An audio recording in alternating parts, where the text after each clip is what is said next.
Bonjour, bienvenue au musée de la Cour d'Or Metz Métropole. On est ici dans le nouvel espace d'accueil qui a été inauguré en juin l'année dernière. Et comme vous pouvez le voir, cet espace a eu plusieurs fonctions au fil des siècles. C'était initialement une chapelle qui date du XVIIe siècle, avec de magnifiques voûtes qui ont été rénovées dans le cadre des travaux de ce nouvel espace d'accueil. Et puis vous pouvez voir aussi tout autour de vous de très nombreux rayonnages en bois, puisque à partir du XIXe siècle et jusqu'au début des années 1970, ce lieu a été utilisé par la bibliothèque municipale de Metz, d'où les rayonnages pour ranger les nombreux livres de la bibliothèque. Et voilà, maintenant c'est notre espace d'accueil avec donc ce lustre qui a été créé pour l'occasion et qui allie les vestiges anciens et les différentes fonctions anciennes du lieu avec la modernité pour inscrire ce musée dans le XXIe siècle.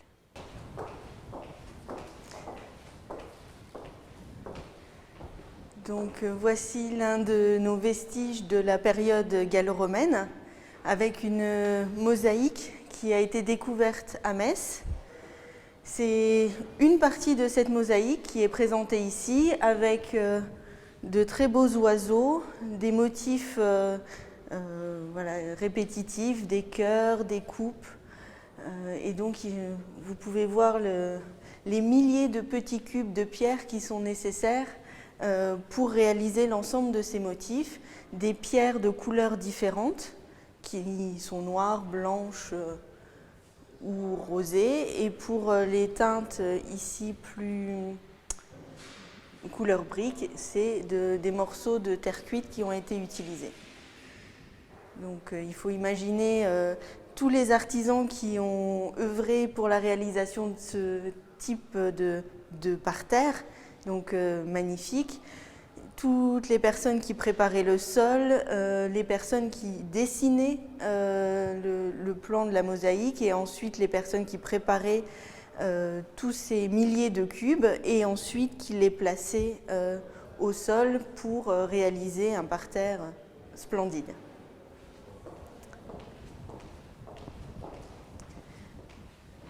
Un petit point historique sur Metz et sa position dans l'Empire romain. Donc Metz se situe ici, s'appelait Divodurum Mediomatricorum.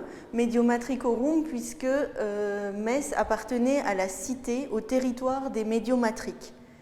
Ce territoire, on le voit ici avec les pointillés, s'étendait de la Meuse, de l'Argonne jusqu'au Piémont vosgien. Et donc c'était un territoire beaucoup plus grand que par exemple l'actuelle Moselle. Et Metz était un carrefour stratégique, carrefour routier, puisqu'il y avait une voie ouest-est qui permettait de relier Paris à la frontière de l'Empire romain, au niveau de Mayence, etc. Et aussi une route nord-sud qui permettait aussi de relier la mer Méditerranée en passant par Lyon, Metz et jusqu'à Trèves et la frontière de l'Empire romain. À cela s'ajoute une situation de carrefour fluvial puisque vous avez ici la Seille qui vient se jeter dans la Moselle à la hauteur de Metz. Donc Metz est en situation de confluence entre la Seille et la Moselle et la zone de la Seille permettait l'acheminement du sel qui était une denrée indispensable durant l'Antiquité pour la conservation des aliments. Donc Metz était vraiment un carrefour stratégique, routier et fluvial, et ce qui a permis le développement économique de la ville dès l'Antiquité.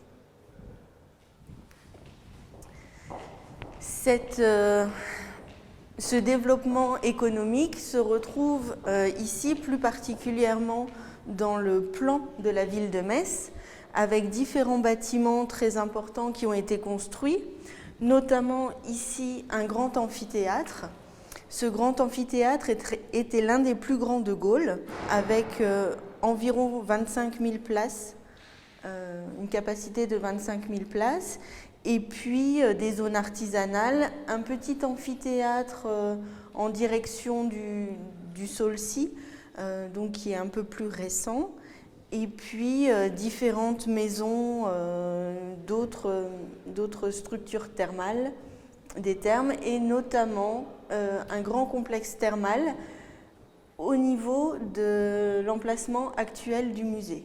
Et ces thermes ont pu être découverts lors de l'agrandissement du musée au début des années 1930. Et si vous voulez bien me suivre, on va aller voir ces vestiges. Donc voici les thermes qui sont situés sous le musée de la Cour d'Or de Metz. Ils ont été découverts au début des années 1930 suite à un projet d'agrandissement du musée. Donc ces thermes qui sont exposés maintenant dans le parcours du musée sont là, à cet endroit, depuis 2000 ans. Ici, nous nous situons dans une seule des pièces de ce complexe thermal, la pièce la plus chaude, qu'on appelle le caldarium. Et ici, il y a notamment des vestiges de baignoires qui sont conservés. Et le bâtiment était très large et très haut. Il faut imaginer vraiment des pièces de plusieurs mètres de haut, avec de grandes des peintures, une parure monumentale. Ici, par exemple, sur la baignoire, on voit le mortier, les briques et les pierres. Et dans l'angle, il y a un petit détail qui peut attirer l'œil, ce sont des plaques de marbre.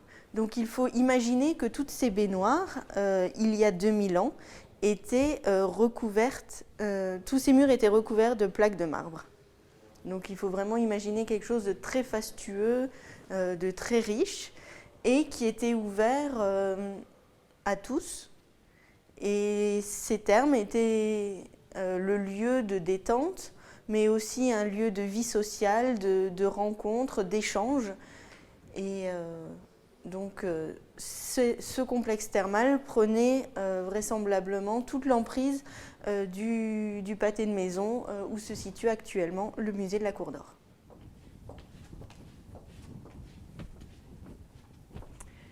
Ces thermes nécessitaient beaucoup d'eau.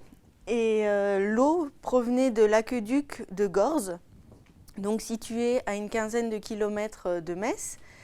Et l'ensemble de ce complexe thermal, qui est une richesse de la ville de Metz, va faire l'objet dans les prochaines années d'un programme de restauration et de mise en valeur que vous pourrez découvrir d'ici quelques années.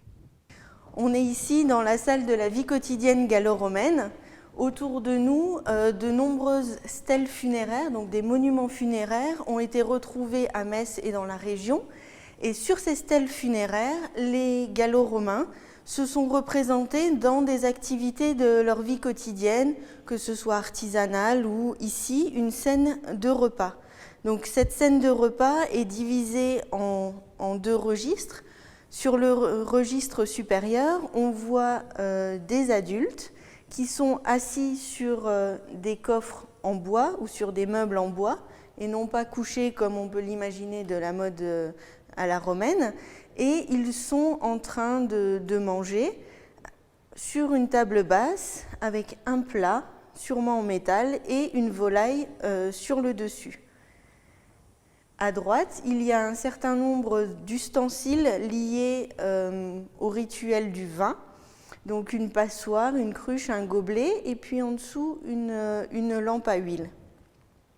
Sur la partie basse, on a des personnages qui sont plus petits. Il s'agit soit d'enfants, soit d'esclaves en fonction des travaux de recherche et des interprétations. Et ils mangent tous dans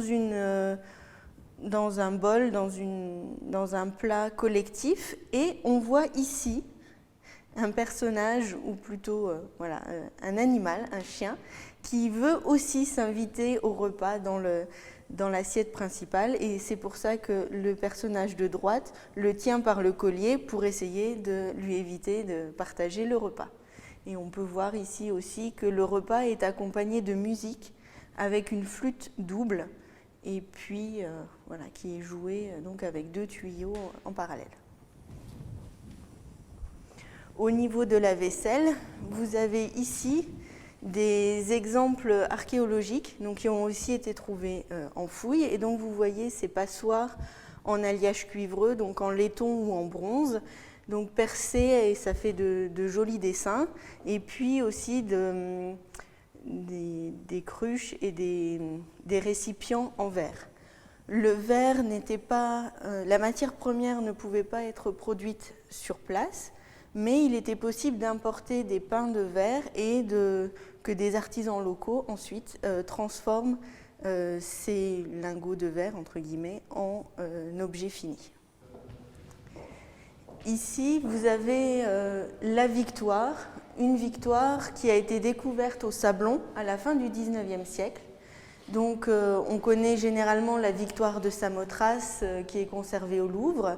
Ici, vous avez une femme ailée, symbole donc d'une victoire qui est représentée sur un globe, et on peut admirer notamment les drapés de son costume. Ici, nous sommes dans la salle liée au monde des morts, donc avec des stèles funéraires donc de différents types. Et notamment cette urne funéraire ici qui est très, très particulière puisqu'elle est faite en onyx.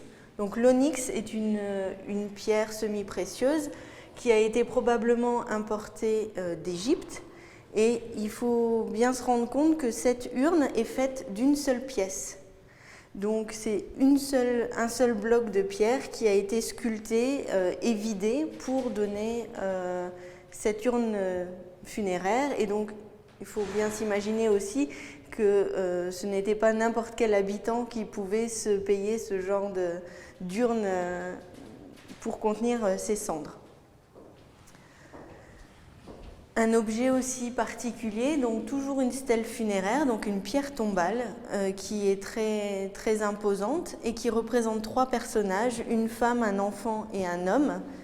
Donc grâce à cette stèle et à cette représentation très précise, on peut voir les visages, les coiffures, la mode de l'époque avec la barbe, les cheveux frisés pour les hommes. Les tenues, et grâce à l'inscription qui est sur la partie supérieure de la stèle funéraire, on peut découvrir l'identité de ces personnages. Donc, il s'agit de la pierre tombale d'Aeliola, qui est à gauche, et cette stèle funéraire a été construite par son fils, a été commandée par son fils Sacer et son mari Sacurius. Ils se sont représentés ensemble sur la stèle funéraire d'Aeliola, sans doute par désespoir d'avoir perdu leur mère et femme. Nous sommes toujours dans la partie relative au monde des morts, et là vous pouvez voir une évocation d'une nécropole gallo-romaine. Les pierres tombales et les tombes étaient réparties le long des voies romaines à la sortie des villes. Et donc, il faut imaginer que sous ces stèles funéraires, il y avait des incinérations, puisque jusqu'au IVe siècle, l'incinération était le mode quasi exclusif d'enterrement des défunts. Avec le développement du christianisme, le culte chrétien, avec la résurrection, souhaite que le corps reste dans son intégralité pour pouvoir ressusciter. Et donc, suite au développement du christianisme, va se redévelopper l'inhumation, et notamment l'inhumation dans des sarcophages en plomb, comme ceux que vous avez devant vous, qui pouvaient être décorés d'animaux fantastiques ou de motifs géométriques. Ici, nous avons la colonne de Merton. Elle doit son nom à son lieu de découverte, donc Merton, près de Bouzonville. Et donc cette colonne, qui est maintenant présentée ici en 3 morceaux, fait environ, une fois remontée, une douzaine de mètres de haut. Ce type de colonne est répandu dans l'Empire romain, aux zones de frontières. Donc c'est un marqueur de frontières de montrer l'Empire romain qui terrasse les barbares, c'est-à-dire tous ceux qui sont en dehors de l'Empire romain. Et donc tout en haut, vous pouvez voir le dieu des dieux du panthéon romain, c'est-à-dire Jupiter, qui est sur un cheval. Et ce cheval s'appuie sur un anguipède, c'est-à-dire un monstre avec mi-homme, mi-serpent, puisque sur votre droite, en voyant le monstre de profil, vous pouvez voir sa queue de serpent.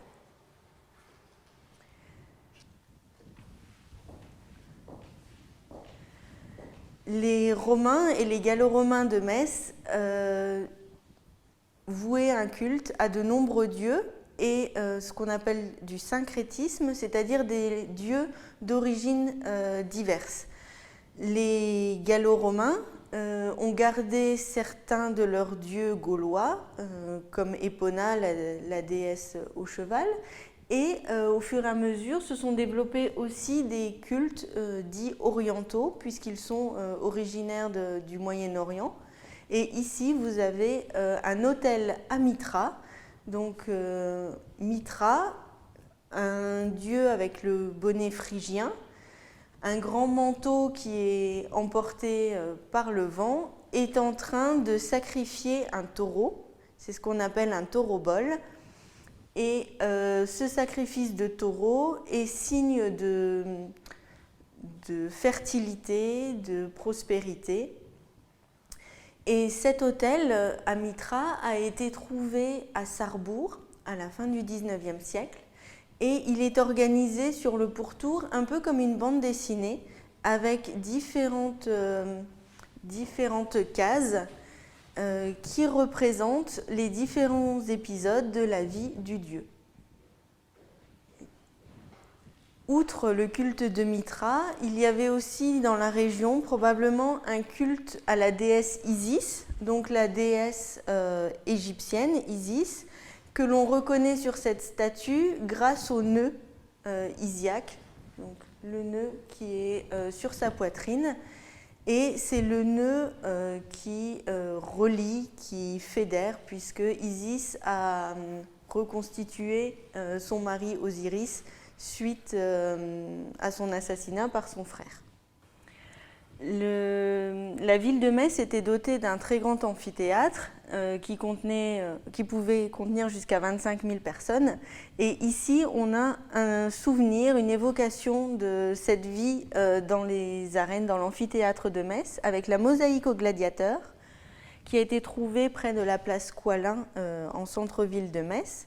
Donc cette mosaïque ornait le sol d'une maison et on pourrait faire un parallèle un peu rapide avec nos images Panini, c'est-à-dire qu'ici, sur ce sol, étaient représentés les héros, les sportifs de l'amphithéâtre. Et donc ces gladiateurs sont de plusieurs types, ils combattent avec différentes armes, soit un bouclier petit, et donc c'est un rétiaire qui a un trident et qui peut combattre de façon très rapide. À côté, vous avez un sécutor qui est plus lourdement armé, donc mieux protégé avec un grand bouclier, mais plus lent dans ses déplacements. Ici, vous avez de nouveau un rétiaire. Donc rétiaire, son nom lui vient du filet avec lequel il combattait et qu'il lançait sur ses adversaires. Donc ce rétiaire est en train de chuter et la mosaïque a conservé quasiment l'intégralité du nom de ce gladiateur qui s'appelait soit Seninianus ou Senilianus. Et puis ici, encore un autre sécutor avec tout l'armement, les lanières, etc., qui protégeait son bras et un casque. Et on voit donc ces héros de l'arène de Metz qui sont encadrés dans des espèces de cadres faits de motifs géométriques, de frises, de tresses qui s'entrecroisent, d'entrelacs, etc. Donc les thermes gallo-romains ont besoin de beaucoup d'eau, mais ils ont aussi besoin de beaucoup de bois et de chauffage, puisque dans la grande salle qui est conservée, le caldarium, nous avons des bains très chauds. Donc ici, vous avez une évocation du système de chauffage qu'on appelle par hypocauste, c'est-à-dire qu'il y avait un foyer et que l'air chaud circulait entre les pilettes de briques et chauffait le sol, mais aussi les murs, puisque les fumées étaient évacuées par des cheminées intégrées aux murs et chauffaient également les murs. Et donc là, vous avez aussi d'autres vestiges des thermes gallo-romains qui constituent l'une des 3 collections du musée de la Cour d'Or. Et la semaine prochaine, je vous propose de découvrir le Moyen-Âge avec les vestiges conservés aussi au musée de la Cour d'Or.